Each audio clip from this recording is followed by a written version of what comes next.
Viendo lo de Francis, lo de Atila.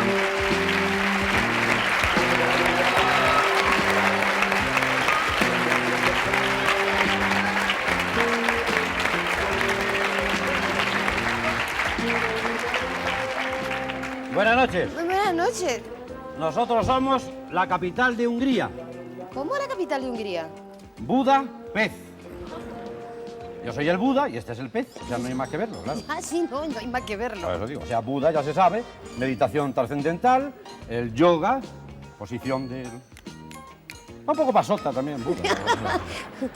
Bueno, pues nosotros, concretamente yo, sabemos sobre Hungría, sabemos tanto, que vamos, estamos incluso asustados de todo lo que sabemos. Es un poco violento para nosotros saber tanto de Hungría. Vamos a empezar. Empieza tú a contar cosas de Hungría que se van a quedar de las fauces caídas, de la sorpresa. Yo. Empieza a contar. Bueno, lo contaré rápido porque un pez fuera del agua pues es como, vamos, que huele a pescadería ya, claro. Es que Hungría se fundó, era una llanura, y bajaron 7 tribus diferentes, totalmente diferentes, y se aposentaron allí. Luego llegó Atila, el rey de los hunos, y fue el que tomó el mando de aquellas 7 tribus. Pero este imperio, de ahí vino la Primera Guerra Mundial. ¡Oh, no!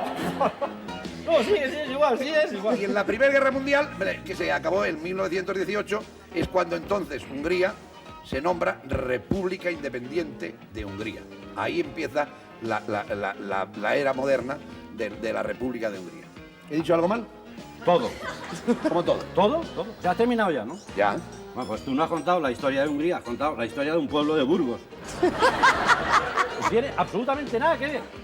El primero que llegó a Hungría fue el inventor de la infusión. ¿Cómo? Atila. Cogían Atila, le ponían en una especie de perola, le daban un hervor y entonces el caldito se lo tomaban todos los guerreros. Y se iban pues tranquilos, iban sin ninguna preocupación. Atila también es célebre el triciclo a gasoil que tenía Atila, porque donde pasaba pues no crecía la hierba. Y luego había una esplanada muy grande y entonces estaba Atila en la parte de arriba, de ahí viene el nombre de los hunos, ¿no? Y entonces decía, ¡sois unos!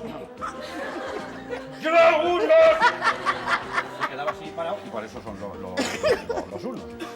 Y de ahí venía también pachín, pachín, pachín, a garbancito no piséis, pachín, pachín, pachín, mi teléfono termina en 6. Y le... ¿Qué digo yo? Que tú me has tomado a mí por un pez o por un bonito. Vamos. Digo yo, ¿qué tiene que ver lo que estás contando tú? Pero vamos a ver un momento. ¿Los unos cuántos eran? Serían 111, 111. No, hijo, no. Pues ¿cómo va a hacer si no había gemelos hablando? Porque tú cuando le pillas gemelos esta vez te dices, anda, mira, a mí no me... A mí no me da para hacerlo para ellos. Yo, no. Y si la habían así no pensando, no había gemelos a ellos. Porque Gibraltar siempre será un...